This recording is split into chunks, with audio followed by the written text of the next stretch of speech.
They called him handsome, polite, intelligent. A man who smiled at strangers, helped them carry books, held open doors. But behind that smile, there was something else. Something cold, calculating, empty. He didn't hide in shadows. He was the shadow, dressed in charm. And by the time America saw his true face, it was already too late. This is the story of Ted Bundy, the charming killer. They say monsters hide under beds, but sometimes they sit beside us in class, smiling. Ted Bundy was born November 24th, 1946, in Burlington, Vermont, to a single mother in a home for unwed women. For the first years of his life, he believed his grandparents were his parents, and that his mother was his sister, a simple lie that quietly shaped his world. When the family moved west to Tacoma, Washington, Ted grew into what many would call a model young man, polite, neat, bright. He blended in so well that no one looked closer. He studied psychology at the University of Washington, volunteered on political campaigns, worked at a crisis hotline, calming desperate strangers with a voice so gentle few could imagine what it hid. But inside him was a hunger he could not name, a need for control, for dominion. And every time life rejected him, a job lost, a relationship ended, that need grew teeth. In 1974, it found its first victim. Women began to vanish from college campuses around Seattle. Bright students with long hair, brunettes who looked strangely alike. Each disappeared after a chance meeting with a young man. Handsome, well-spoken, carrying books, an arm in a sling. He called himself Ted. He asked for help.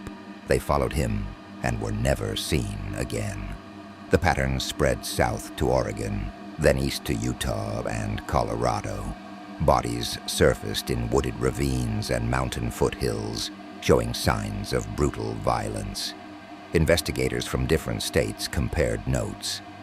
But in the 1970s, no national database existed. Each department chased its own ghost. Bundy understood that and used it. He drove a tan Volkswagen Beetle, unremarkable, forgettable. Inside were ropes, handcuffs, and tools of restraint, later found by police.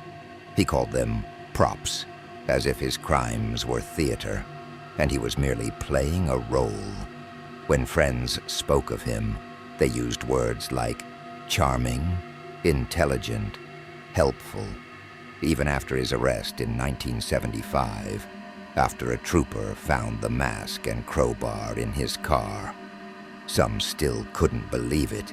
He was too clean-cut, too normal, but that was the illusion he perfected, a predator who knew how to look safe. He studied criminal law to predict what detectives would do next. He read newspaper articles about himself, correcting their mistakes in the margins. Each headline was fuel, each search party, a reminder of his power.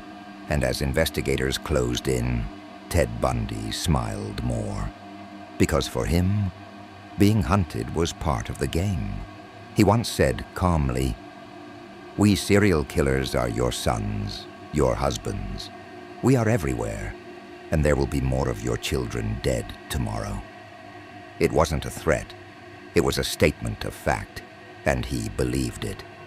By the end of that first year of terror, 6 women were gone. Within 2 years, over 30 across several states. He would confess to some, deny others, and smile through them all.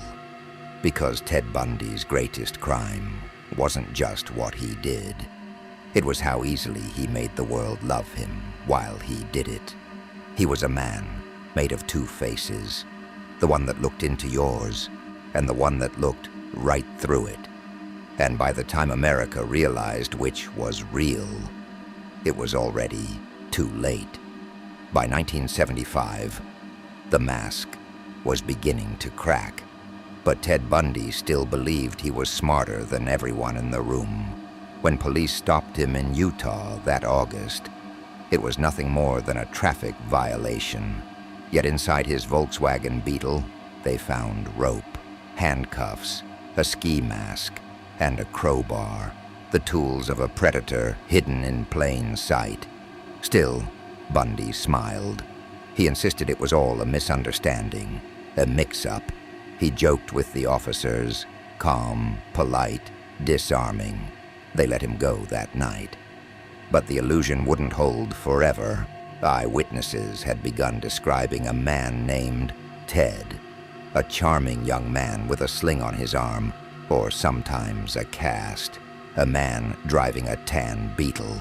When they finally arrested him again, the evidence was too much to ignore. Fibers, hair, bite marks.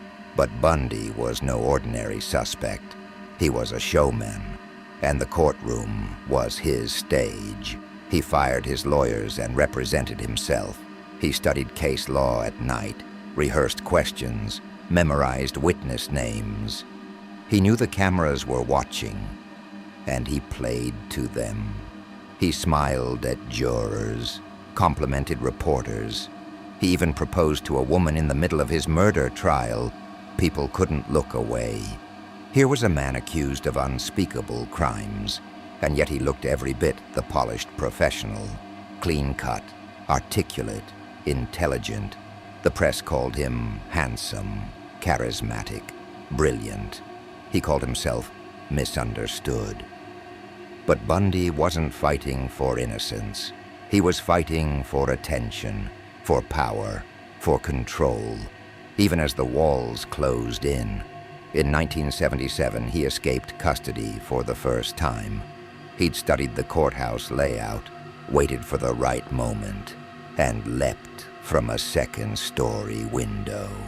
For 6 days, he hid in the Colorado mountains, starving, freezing, but free.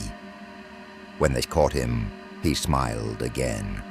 He'd done the impossible, and that thrilled him more than freedom itself.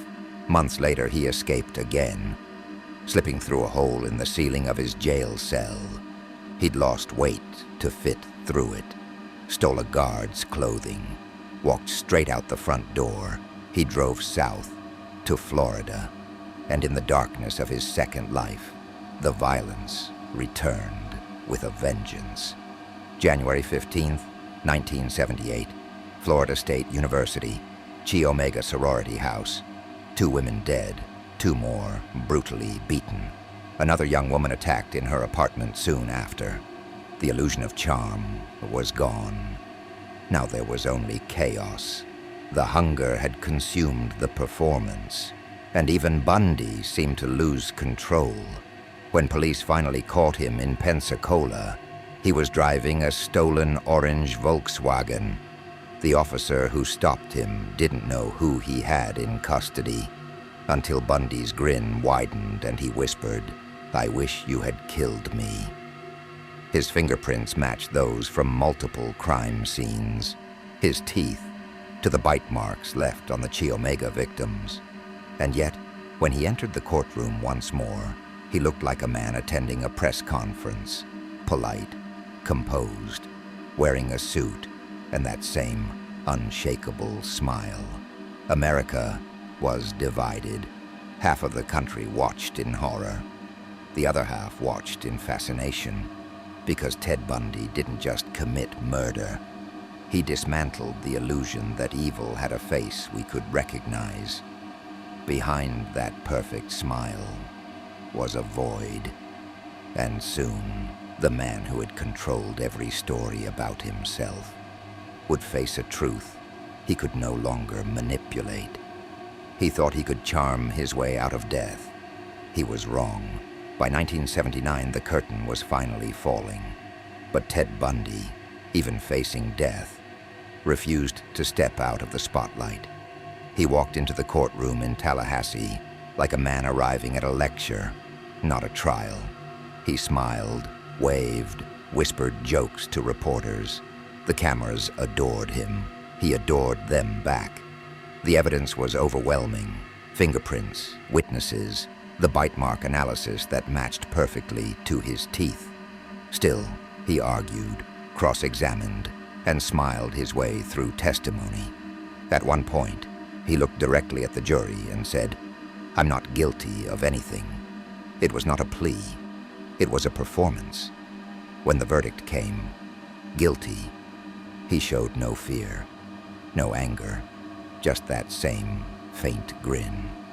He had learned long ago that control did not require victory, only attention.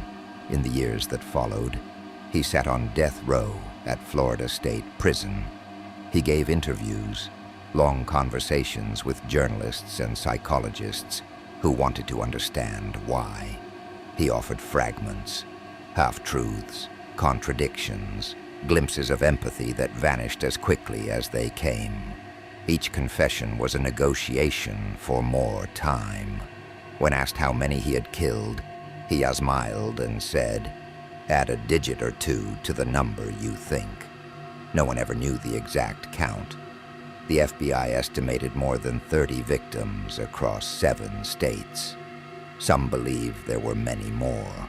Bundy spent his last years manipulating the world from behind glass. He sent letters, received marriage proposals, preached morality to students of crime and psychology. He told interviewers he'd found God, that he'd been a victim of pornography and circumstance. But the coldness never left his eyes. On January 24th, 1989, just before sunrise, Ted Bundy was led to the electric chair. Witnesses said he appeared calm. He looked toward the small group gathered behind the glass. Journalists, guards, families of victims, and nodded politely. When asked for last words, he said softly, "Jim and Fred, I'd like you to give my love to my family and friends." Then, silence. At 7:16 a.m., the current flowed.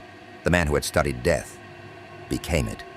Outside the prison, hundreds of people cheered. They held signs, sang songs, and watched the smoke rise above the barbed wire. It was over, and yet, it wasn't. Because Ted Bundy's story didn't end with his death. It began to live a new life. In books, in films, in nightmares.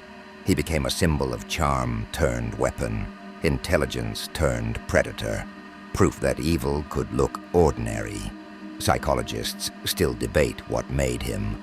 Some say it was his fractured childhood.